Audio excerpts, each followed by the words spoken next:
네, 오늘 비록 살림이라도 내가 개척하라, 이런 제목으로 함께 하나님의 말씀을 나누도록 하겠습니다.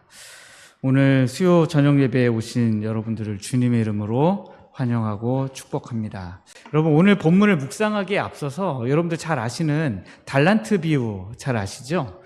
주님이 말씀하신 달란트 비유를 한번 생각해 보기를 원합니다. 주인이 먼 나라로 가면서 종들에게 각기 다른 달란트를 맡기고 갔습니다. 한 종에게는 5달란트를 맡겼고요. 또 다른 한 종에게는 2달란트를, 또 다른 한 종에게는 1달란트를 맡기고 먼 나라로 여행을 떠났습니다. 여기서 우리가 이 달란트 비유를 생각할 때 달란트에만 집중하는 경우가 굉장히 많이 있는데요. 중요한 것은 달란트만 준 것이 아니라 이 달란트를 사용할 수 있는 시간과 기회도 주었다는 거예요. 이 달란트를 그냥 맡기고 나 돌아올 때까지 이거 한 푼도 쓰면 안 된다, 이게 아니라 이 달란트를 어떻게 사용할 것인가에 대한 권한까지도 다 이 청지기들에게 맡기고 갔다라고 하는 것이죠. 종들은 다시 말해서 자본금이라는 달란트와 시간 혹은 권한이라는 달란트를 동시에 받은 셈입니다. 5달란트와 2달란트를 받았던 착하고 충성된 종들은 이 2가지 달란트를 다 사용해서 주님 앞에서 칭찬을 받았고요. 또 1달란트를 받았던 악하고 게으른 종은 자본금만 쳐다보다가 이거 절대 잃으면 안 돼! 라고 생각하면서 그 달란트라는 돈과 달란트를 쓸 수 있는 권한과 달란트를 써서 이윤을 남길 수 있는 모든 시간과 기회를 다 땅바닥에다가 묻어버렸습니다. 오늘 본문에 등장하는 요셉 자손의 모습이 바로 이와 같습니다. 하나님께서는 요셉 지파에게 다른 지파와는 비교할 수 없는 놀라운 은혜들을 주셨습니다. 놀라운 복을 주신 거예요. 어떤 것이냐면 커다란 지파가 되게 하셨어요. 큰 민족이 되는 복을 주셨습니다. 그래서 요셉 지파는 다시 에브라임 지파와 므낫세 지파로 나눠지는데요. 에브라임 지파와 므낫세 지파가 나눠진 이 두 지파를 다 살펴보면 어마어마한 땅을 분배받았다는 사실을 우리가 알 수가 있습니다. 그런데 땅도 어마어마한 땅도 받고요. 또 본인들이 고백하는 것처럼 14절에 여호와께서 지금까지 내게 복을 주심을 내가 큰 민족이 되었다. 큰 민족이 되었다 하는 것은 어떤 의미일까요? 인구가 많다라는 거죠. 요셉 지파에 속한 사람의 숫자가 어마어마하게 많다라는 뜻입니다. 그런데 그들은 이런 큰 민족이 되게 하신 것과 또 다른 지파와는 비교할 수 없는 엄청난 크기의 땅을 주신 것, 이 2가지를 따로 떼어놓고 바라보면서 결국 불평의 자리에 주저앉고 있는 모습을 우리가 오늘 볼 수 있습니다. 그래서 저는 말씀을 통해서 그 요셉 지파가 왜 그렇게 했는지, 우리는 어떤지, 우리는 어떤 길을 가야 되는지, 요셉 지파에게 주신 하나님의 말씀은 무엇인지, 비추어서 하나님이 오늘 우리에게 깨닫게 하시는 말씀은 무엇인지 한번 살펴보려고 합니다. 하나님이 요셉 자손에게 주신 2가지 달란트는 무엇이었습니까? 제가 설명드렸지만 큰 민족으로 만들어주신 복이었습니다. 큰 민족이라고 하는 것은 여러 가지 의미가 있지만 그 중에 가장 중요한 것은 잠재력이죠. 인구가 많기 때문에 이 요셉 지파는요, 다른 지파와는 비교할 수 없는 노동력을 가지고 있었습니다. 다른 지파에서는 확보할 수 없는 이 어마어마한 인구라고 하는 잠재력을 가진, 다른 지파가 감히 따라올 수 없는 그런 힘을 가지고 있었습니다. 그것이 하나님께서 그들에게 주신 신실하신 복의 증거였습니다. 이거는 본인들도 고백하는 거죠. 내가 하나님의 복을 주셨기 때문에 우리가 큰 민족이 되었습니다. 요셉 지파도 고백하는 거예요. 그리고 2번째 하나님 주신 복은 뭐냐면 그들의 기업으로 약속된 가나안 땅이라고 하는 복을 주신 것이죠. 므낫세 지파만 해도 어떻습니까? 요단강을 건너기 전 요단 동편에서 땅을 얻고요. 요단 서편에서도 땅을 얻고요. 에브라임 지파는 예루살렘을 포함한 이 이스라엘 땅 전체, 가나안 땅 전체의 남부 지역을 땅으로 받았잖아요. 그러니까 그 가나안 땅에서도 많은 부분을 배분받은 그들의 모습을 살펴보면 그들은 하나님께서 주신 그 무한한 잠재력, 많은 인구로 인해서 갖게 되는 미래 성장 동력을 펼칠 수 있는 무대까지 다 가지고 있는 셈이었습니다. 하나님께서 잠재력, 기회 다 주셨는데 요셉의 반응은 어땠습니까? 14절에서 첫 번째 하나님이 주신 것을 가지고 불평합니다. 여호와께서 지금까지 내게 복을 주심으로 내가 큰 민족이 되었거늘 당신이 나의 기업을 위하여 한 제비 한 분깃으로만 내게 주심은 어찌함이니까 하고 불평합니다. 그래서 여호수아가 너희들 그 삼림 있잖아, 거기 가서 거기를 개척해 라고 했더니 16절 말씀에 또 이렇게 불평합니다. 그 산지는 우리에게 넉넉하지도 못하고 골짜기 땅에 거주하는 모든 가나안 족속에게는 다 철병거가 있습니다. 그러니 우리가 그 땅에 가는 게 무슨 의미가 있습니까? 라고 지금 이야기하고 있는 거예요. 그러니까 이렇게 불평하는 거예요. 하나님 우리에게 이렇게 큰 복을 주셨는데 왜 우리에게 주신 건 요것밖에 안 됩니까? 게다가 그 땅은요, 쓸모없고 우리가 거하기에도 좁아 보이고요, 그 땅에는 무서운 철병거도 버티고 있어요. 라고 지금 불평하고 있는 겁니다. 그래서 제가 이거를 좀 오늘날 먹을 것과 비교해서 한번 비유를 해봤습니다. 한 문장으로 요약하면 이 요셉 지파가 하고 있는 불평은 마치 하나님 우리에게 최고급 밀가루를 주셨는데 이거 완전한 빵으로, 맛있는 빵으로 우리에게 주시지 왜 우리에게 이거 반죽하라고 하십니까? 이거 반죽하는 거 얼마나 힘든지 주님 아시잖아요. 이렇게 지금 불평하고 있는 거예요. 성도 여러분, 이 모습이 우리의 모습은 혹시 아닌지 한번 돌아보기를 원합니다.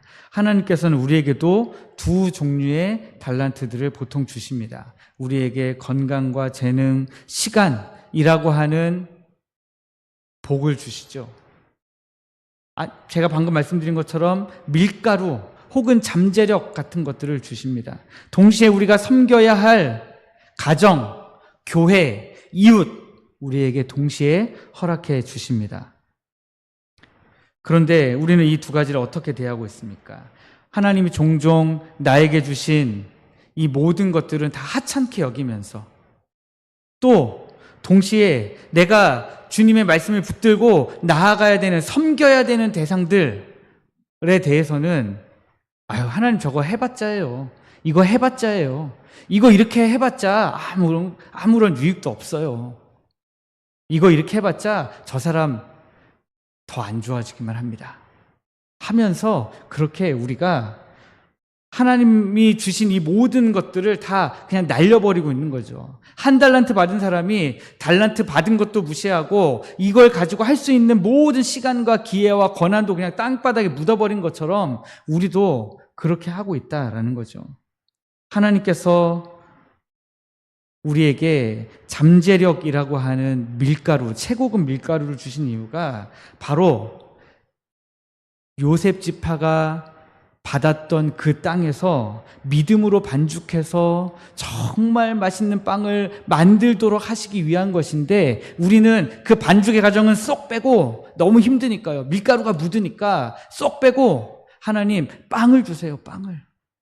그렇게 하나님께 외치고만 있다라고 하는 것입니다. 바로 이 지점에서 요셉 자손의 불평이 우리의 불평이 되는 것을 우리가 발견할 수 있게 되는 것입니다. 요셉 자손은 하나님께서 동시에 주신 이 두 가지 복을 나눠서 생각했습니다. 우리를 큰 민족 삼아 주신 것은 큰 민족 삼아 주신 복이고 땅을 주신 건 땅을 주신 건데 큰 민족이 되게 해주셨으면 다른 지파보다 더 많이 주셔야죠. 그런데 이 주신 땅 더 많이 주신 건 좋은데 이 땅에 뭐 절반은 쓸모도 없고 절반은 뭐 철병거가 버티고 서 있고 이거 도대체 어떻게 하라는 겁니까? 그러면서 두 가지 복을 받았는데 두 가지 복을 다 불평하고 하나님 앞에서 아무것도 아닌 것처럼 하나님 주신 복이 그냥 하찮은 것처럼 그렇게 만들어 버렸습니다. 그들의 표정에는 자신들이 큰 민족이라고 하는 막 우월감은 있어요. 그런데 또 우리가 큰 민족인데, 이렇게 큰 민족인데 그에 합당한 대우를 막 온전히 받지 못했다라고 하는 막 그런 억울함 뒤섞여 있었을 것 같습니다. 그들은 큰 민족이라는 것을 당연한 권리로 여겼습니다. 그래서 우리가 이만큼 강하고 대단하니까 더 좋은 것을 받을 자격이 있어요 라고 여호수아 앞에 가서 지금 얘기하고 있는 것입니다. 그래서 큰 민족이라고 하는 엄청난 복과 능력 혹은 잠재력은요, 개척을 위한 도구가 아니라 불평을 하기 위한 도구가 되어버렸어요. 하나님이 주신 복인데 하나님 이거 너무 감사합니다가 아니라 하나님 이거 어떻게 하라고요 이거 하면서 하나님 앞에 오히려 불평하게 되었다라고 하는 것입니다. 기도의 자리로 나아가서 하나님 이 힘을 사용하여 이 땅을 어떻게 하면 개척할 수 있을지 지혜를 주옵소서, 용기를 주옵소서, 담대함을 주옵소서 하고 외치고 나간 게 아니라 그 대신에 하나님께 나가지 않고 여호수아에게 나아가서 우리 목소리를 좀 더 내놓으시오. 아직 땅 나누고 있는 중이니까 우리에게 좀 더 좋은 땅을 더 주시오 라고 지금 요구하고 있다는 거예요. 그래서 그 결과 하나님이 약속으로 주신 땅을 귀찮은 짐으로 취급했어요. 그들의 말 속에는 삼림이라고 하는 가능성의 땅을 향한 경멸이 담겨 있습니다. 여기 보시면 그 산지는 우리에게 넉넉하지도 못하고 그 산지는 요셉 지파가 살기에는 부족해 보이는 거예요. 근데 왜 부족해 보입니까? 그거 개척을 하기 전까지는 너무 부족해 보이는 땅인 거죠. 개척을 하기 전에 지금 그냥 육신의 눈으로만 봐서는 저기 가면 뭐 선한 것이 나올까? 라고 생각이 드는 것입니다. 그들의 눈에 이 살림은 개척해야 할 희망의 땅이 아니라 쓸모없는 하나님이 쓸데없이 주신 땅이라고 생각했던 것입니다. 그들의 마음에는 철병거에 대한 공포가 가득했습니다. 왜 철병거가 이렇게 공포의 대상이냐? 제가 전에 말씀드렸는데 이스라엘 백성은 아직 농업이 활성화되지 않았습니다. 그런데 철이라고 하는 것은요, 농업이 시작돼야 비로소 철기구를 쓰기 시작하는 겁니다. 목동이 철로 된 칼을 들고 다닐 일이 있습니까? 목동이 쇠로 된 방패를 들고 다닐 일이 있어요? 곡괭이 뭐 이런 거 갖고 다닐 일이 있습니까? 그러나 농사일을 하려면요, 그런 기구들이 필요하죠. 기구를 하려니까 철기구가 발전하게 되는 거죠. 그러다 보니까 이스라엘 백성들은 지금 가나안 땅을 정복하는 전쟁을 아직도 수행하는 입장에서 농사를 짓지 못하고 있는 입장이기 때문에 철병거가 두려울 수밖에 없는 거예요. 아직 철을 어떻게 만들어야 되는지 모르기 때문에요. 그래서 그 결과 이미 싸워보기도 전에 안 된다는 거예요. 우리는 싸워봤자 안 된다는 겁니다. 우리가 가진 힘을 쓰고 싶지 않으니 아무런 수고가 필요 없는 완벽한 땅을 좀 주십시오. 저 산림 말고, 저 쓸데없는 산지 말고요. 저 평지에 정말 좋아 보이는 땅 있잖아요. 그 땅 우리 요셉 지파에게 주십시오. 우리가 이렇게 큰 민족인데 그것 하나 못 받습니까? 그렇게 이야기하고 있는 거죠. 한 달란트 받은 종이 영적으로 태만하여서 달란트를 땅에 묻어버리는 것과 정확히 똑같은 그런 모습인 것이죠. 근데 그들이 왜 이렇게 어리석게 반응했습니까? 그들의 마음속에는 조상들로부터 내려온 불신앙의 뿌리가 있었는데요, 그것을 우리는 가리켜서 메뚜기 컴플렉스라고 부릅니다. 메뚜기 컴플렉스. 유재석 씨를 이야기하는 게 아니라요. 네. 메뚜기 컴플렉스는 언제 생긴 거냐? 과거 민수기 13장에 보면 가데스 바네아에 12명의 정탐꾼을 파송했는데 그 중에 10명의 정탐꾼이 돌아와서 뭐라고 보고했습니까? 그들 앞에서 우리는 뭐 같다고요? 메뚜기 같다고요. 스스로를 그 거인 앞에서 우리는 메뚜기 정도밖에 안 돼 라고 비하하면서 하나님의 약속을 무시했잖아요. 하나님이 약속으로 지금 그 땅을 주신 건데 그게 아니라 하나님이 이스라엘 백성을 거기다 다 몰아넣고 죽이시려고 지금 이 땅으로 인도하셨다. 그렇게 보고했잖아요. 그때부터 생긴 컴플렉스예요. 메뚜기 컴플렉스. 그 결과 그들은 약속의 땅을 눈앞에 두고도 광야를요 40년 동안 방황했습니다. 지금 요셉 자손 역시 똑같은 잘못을 반복하고 있는 거예요. 철병거를 가진 그 브리스 족속과 르바인 족속의 땅 그 삼림에 살고 있는 사람들이 너무 거대해 보이는 거죠. 그들 앞에서 지금 요셉 자손은 스스로가 메뚜기처럼 느껴지는 겁니다. 불신앙은요, 하나님이 우리에게 주신 능력을 무용지물로 만드는 능력이 있습니다. 우리의 불신앙이 그렇게 만들어 간다는 거예요. 하나님이 우리에게 약속으로 주신 건데 그걸 믿음의 눈으로 보지 않으면요, 하나님의 저주로 보이는 거예요. 하나님의 약속과 하나님의 복이 어느 순간에 변하여서 나도 모르게 나를 향한 하나님의 저주로 보이게 된다는 거죠. 수많은 이유와 논리를 대면서 할 수 없다고 반항하는, 불평하는 요셉 자손들 앞에서 지도자 여호수아는 어떻게 반응하고 있습니까? 그는 그들의 요구를 들어주지도 않고 그들을 동정하지도 않았습니다. 대신 문제의 본질을 깨뚫는 하나의 도전으로 응수합니다. 여기서 제가 예전에 그 누구로부터 어떤 목사님과 이야기하다가 들었던 내용인데 이 내용이 떠오르더라고요. 그게 뭐냐면 고 정주영 현대그룹 명예회장 있잖아요. 그분이 평상시에 이 말씀을 제일 많이 하셨대요. 뭐냐면 직원들이요, 온갖 정보와 데이터를 모아가지고 와가지고 이 사업은 이래서 안 되고 저 사업은 저래서 불가능합니다. 이건 이래서 안 되고요. 저거는 여기서 막히고요. 이거는 저 법이 안 되고요. 이거는 너무 엄청나서 안 됩니다. 할 때 고 정주영 회장이 그런 모든 보고를 받고 나서 항상 던졌던 한마디, 해봤어? 이거라는 거예요. 일단 한번 해봐. 안 해봤잖아. 이 말이라는 거예요. 그 말이 떠올랐습니다.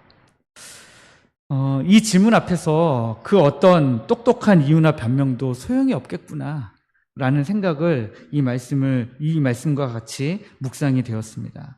성도 여러분, 오늘 본문에서 여호수아가 요셉 자손들에게 던지고 있는 응답이 바로 이것과 똑같은 영적인 도전입니다. 18절 말씀에 보니까 그 산지도 내 것이 되리니 비록 산림이라도 내가 개척하라. 그 끝까지 내 것이 되리라 라고 하는 것이죠. 하나님, 여호수아를 통해서 하나님 마치 이렇게 묻고 계신 것 같아요. 너희에게 내가 준 그 최고급 밀가루로 반죽 한번 해보기나 했어? 라고 하는 거죠. 내가 너희를 큰 민족을 만들어 줬는데, 너희들에게 이렇게 넓은 땅을 줬는데 가서 한번 싸워보기라도 했어? 라고 지금 묻고 계신 것 같다는 것이죠. 하나님의 메시지는 명확합니다. 우리에게 약속의 복을 주셨다라는 거예요. 하나님 우리에게 저주를 주신 게 아니라 복을 주셨다는 거예요. 그리고 그 주신 복을 통해서 우리가 다시 하나님의 말씀을 붙들고 나아가기를 원하고 계신다라고 하는 것이죠. 하나님은 왜 완성된 빵이 아니라 밀가루와 반죽할 장소를 주시는 걸까요? 왜 하나님은 요셉 지파에게 그냥 가서 살면 되는 그 좋은 땅을 주시는 것이 아니라 왜 삼림이라고 하는 거칠고 거친 땅을 요셉 자손에게 주셨을까요? 하나님은 요셉 자손을 통하여서 그 가나안의 삼림에 살고 있는 족속들을 심판하기 원하셨던 것이죠. 그 족속들을 심판하고 이스라엘 백성들이 그 거칠고 거친 삼림을 정복해가는 가운데 오직 하나님의 능력을 의지하기를 원했던 것입니다. 그런데 요셉 자손은 그렇게 하지 않은 것이죠. 가나안 정복의 첫 단추를 꿰 때부터 하나님께서 여호수아에게 가르쳐 주신 승리의 원리가 있습니다. 그게 바로 여호수아서 1장 7절과 8절 말씀입니다. 가만히 있어서 주어지는 게 아니라 말씀을 붙들고 믿음으로 행할 때 승리가 열매로 주어진다라고 하는 것입니다. 살림을 개척하고 철병거와 맞서 싸우는 그 고된 과정을 통해서 우리의 믿음의 근육이 자라고 하나님의 살아계심을 온몸으로 경험하고 마침내 하나님 나라 확장의 진정한 동력자로 우리가 세워진다라고 하는 것입니다. 주일날 새가족 교육 3주차를 하면서 주제가 뭐였냐면요. 왜 믿음으로 살아야 하는가 였습니다. 새가족 교육을 요즘에 하면 1주차에는 왜 믿어야 하는가, 2주차에는 왜 예배를 드려야 하는가, 3주차에는 왜 믿음으로 살아야 하는가, 4주차에는 왜 포항 택전교회에 나와야 하는가. 주제가 이래요. 네. 그래서 지난주에 믿음에 대해서 이야기하는데 김영탁 성도님이 얼마나 이거 제가 이 전해드리는 그 교육을 얼마나 막 빨아들이시는지 몰라요. 근데 김영탁 성도님이 무릎을 탁 치고 간 게 뭐였냐면 믿음에도 근육이 자라야 된다는 거였습니다. 믿고 하나님을 믿고 살아가는데 왜 고난이 생겨요? 고난이라는 과정을 통해서 우리로 하여금 살아계신 하나님의 역사하심을 바라보면서 인내할 수 있는 근육을 키워준다고 하는 거죠. 그래서 그 고난이 다가왔을 때에 인내하고 버티면서 하나님의 일하심을 경험하고 나면 다시 새로운 믿음의 단계로 올라간다라고 하는 것입니다. 그래서 제가 김현탁 성도님에게 그랬습니다. 이제 교회를 막 다니셨으니까요, 어려운 일이 생기실 수도 있어요. 그런데 그 어려움은 김영탁 선동님을 무너뜨리기 위한 어려움이 아니라 믿음의 근육을 더 튼튼하게 만들어주기 위한 고난입니다. 그러니까 그 고난 올 때 어이쿠야 이 산이 아닌가 봐 하고 도망가면 안 되고 버티셔야 됩니다. 그랬더니 예, 그렇게 하겠습니다. 이렇게 대답하시더라고요. 성도 여러분, 오늘 하나님께서 우리에게 주신 은혜를 다시 한번 살펴봤으면 좋겠습니다. 우리에게는 어떤 은혜를 주셨습니까? 제가 아까 두 가지로 말씀드렸죠.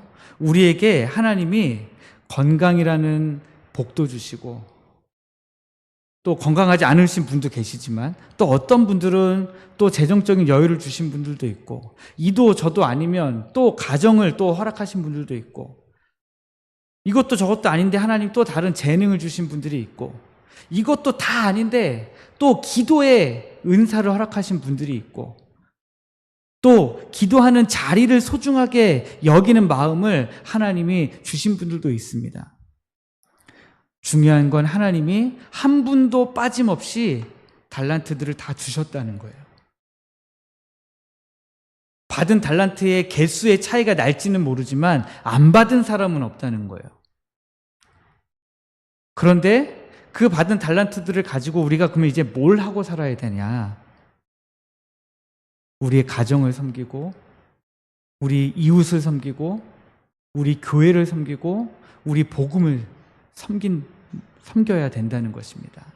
그런데 이렇게 섬겨가는 과정에서 우리가 요셉 자손들처럼 하나님, 나 왜 달란트 이것밖에 안 주셨어요? 하나님, 나 왜 이것밖에 없어요? 하고 하나님 앞에 불평하고, 하나님, 내가 살아가야 되는 환경은 도대체 왜 이래요? 우리 교회는 왜 이래요? 내 가정은 왜 이렇습니까? 내 이웃들은 왜 이렇습니까? 그렇게 불평하는 것이 아니라 하나님이 주신 이 모든 은혜들을 가지고 하나님 앞에 감사하면서 우리가 나아가기를 원한다는 것입니다.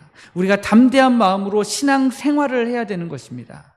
여러분, 신앙 생활이라고 하는 것은요, 여러분들 다 아시잖아요.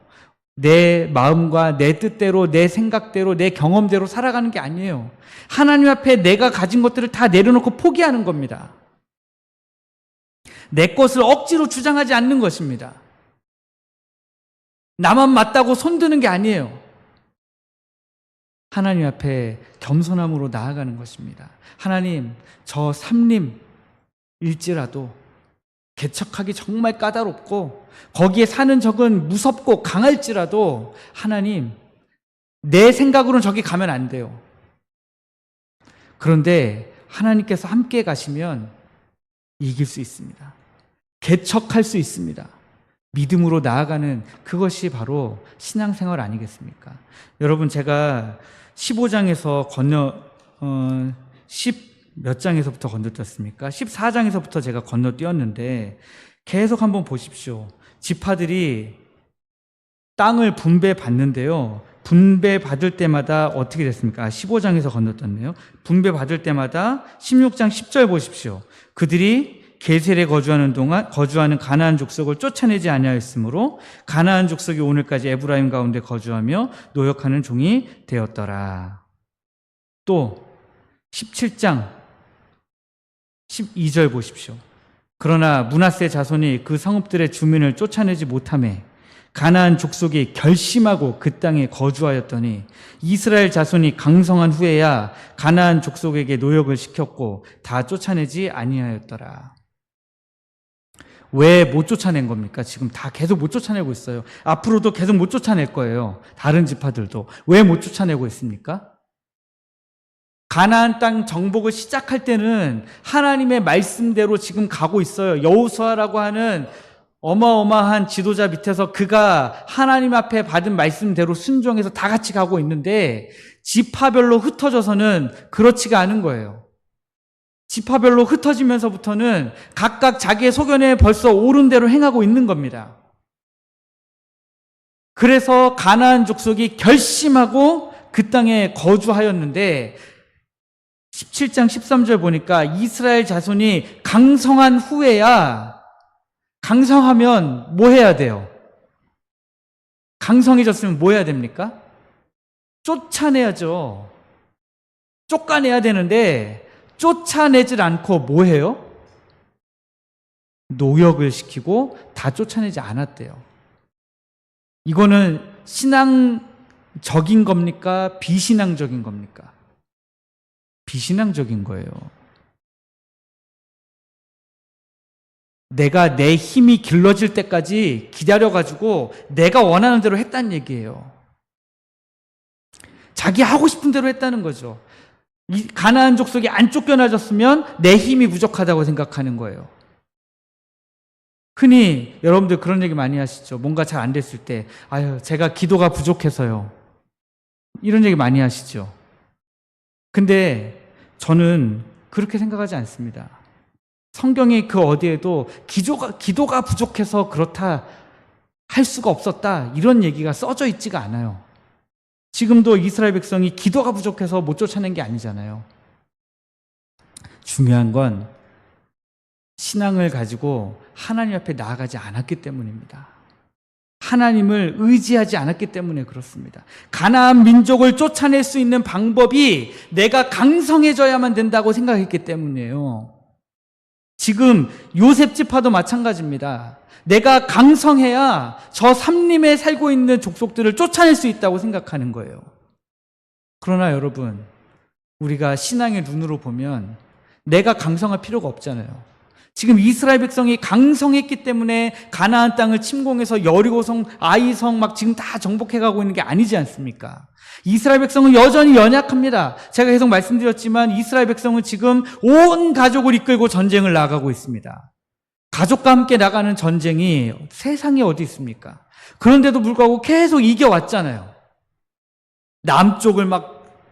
남쪽에 가서 이겼다가 북쪽으로 올라가서 이겼다가 동해 번쩍 서해 번쩍 남해 번쩍 북해 번쩍 하면서 지금 이스라엘 백성이 막 전쟁을 다 이겨놨는데 그 이긴 것은 이스라엘 백성이 강성해서 이겨온 게 아니라는 거예요. 그런데도 불구하고 여전히 이스라엘 백성은 우리가 강성해져야 돼 라고 생각하고 있다는 것입니다. 오늘날 한국교회의 착각도 그겁니다. 교회가 힘이 좀 있어야 돼. 교회가 사람이 좀 있어야 돼. 교회가 돈이 좀 있어야 돼. 그거 다 비성경적인 겁니다. 교회가 좋은 위치에 있어야 돼. 그것도 성경적이지 않습니다.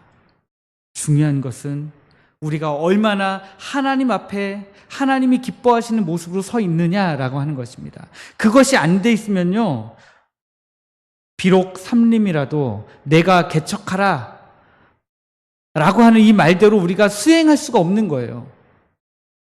비록 삼림이지만 너가 가서 개척해라. 누구와 함께? 우리 하나님과 함께. 하나님의 말씀에 순종함으로 가서 개척해라. 지금까지 내가 보여준 것처럼 여호수아가 지금까지 이스라엘 백성 전체를 이끌고 요단을 건너서 지금까지 정복 전쟁을 해온 것처럼 너희도 가서 그렇게 해라 라고 하는 것입니다. 그래서 여러분, 우리에게 지금 어떤 조건이 있느냐 별로 중요하지 않다고 말씀드리는 겁니다. 우리가 지금 어떠한 여력이 있느냐, 어떠한 힘이 있느냐 별로 중요하지 않습니다. 여러분 신기하지 않으세요? 한동대 학생들이 요즘에 거의 한 차 가득 오거든요. 저는 계속 생각해 봅니다. 쟤네들이 왜 오지? 저 친구들이 그 근처에 청년들이 엄청나게 많이 모이는 좋은 교회들 있잖아요. 우리가 생각할 때 좀 좋아 보이는 교회들, 그 교회들 가면 되는데 누구의 말 맞다나 우리 교회 예배는 순서가 너무 많대요. 일어났다 앉았다, 찬양을 불렀다가 교동문을 했다가 이제 끝난 줄 알았는데 또 찬양을 부르고 막 누가 그 얘기 하더라고요. 순서가 많은데 제가 그래서 애들한테 몇 번을 물어봤어요.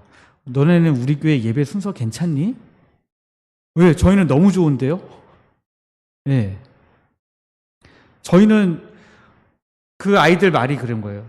저희는 여기 와서 예배드리는 게 너무 좋아요. 어른들이 환영해 주시니까요. 너무 좋아요. 그리고 저희 청년부 모임에 지금 그 희수 자매하고 희찬 형제 빼면 나머지 다 한동대생이에요. 제 딸도 포함해가지고. 근데 이 친구들이 뭐라고 하냐면 청년부 모임 이렇게 하는 거 처음 봤어요. 너무 좋아요. 이렇게 얘기하는 거예요. 우리에게 어떤 좋은 조건이 있어가지고 이 친구들이 지금 막 나오는 게 아니라는 거예요.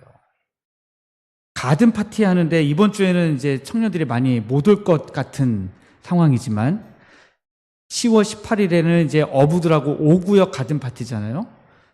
청년들이 뭐라고 얘기하냐면 저희 친구들 다 데려와도 돼요? 제가 지금 뭐라고 대답해야 될지 모르겠습니다. 네. 네. 친구들 다 데려와도 되냐고 묻는데, 야, 차가 좀 부족해. 내가 몇 번을 갈게, 그러면. 이렇게 얘기했는데, 그러니까 우리가 가지고 있는 조건이 중요하지 않다는 말씀을 드리는 겁니다.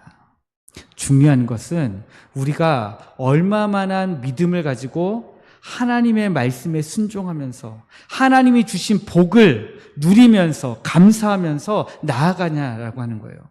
과부의 두렙돈을 한번 생각해 보시면 과부에게 두렙돈밖에 없기 때문에 그걸 드렸어요.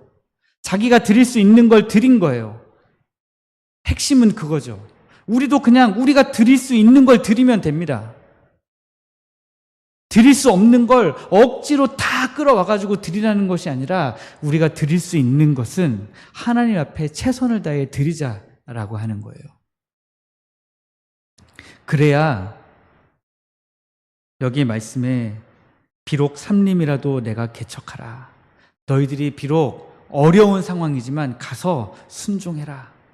그러면 그 끝까지 너의 것이 되리라. 가나안 족속이 비록 철병거를 가졌고 강할지라도 너희들이 능히 그를 쫓아내리라. 이 말씀이 우리에게 주신 약속의 말씀이지 않겠습니까? 여러분, 이건 우리에게 주신 약속의 말씀이에요. 이 약속의 말씀을 붙들고 우리가 기도하면서 주 앞에 나가야 되지 않겠습니까? 야, 우리 앞에 삼림 같은 적들이 우리를 가로막고 있는데, 영적인 적들이 우리 앞에 가로막고 있는데, 우리가 하나님의 말씀에 순종하고 쫓아가기만 하면 쫓아낼 수 있구나. 이겨낼 수 있구나. 그것이 바로 우리의 소망인 줄 믿습니다. 그래서 우리가 이 약속을 믿고 다시 한번 각자의 삶의 자리에서 믿음의 반죽을 하는 저와 여러분들 되시기를 주님의 이름으로 축복합니다.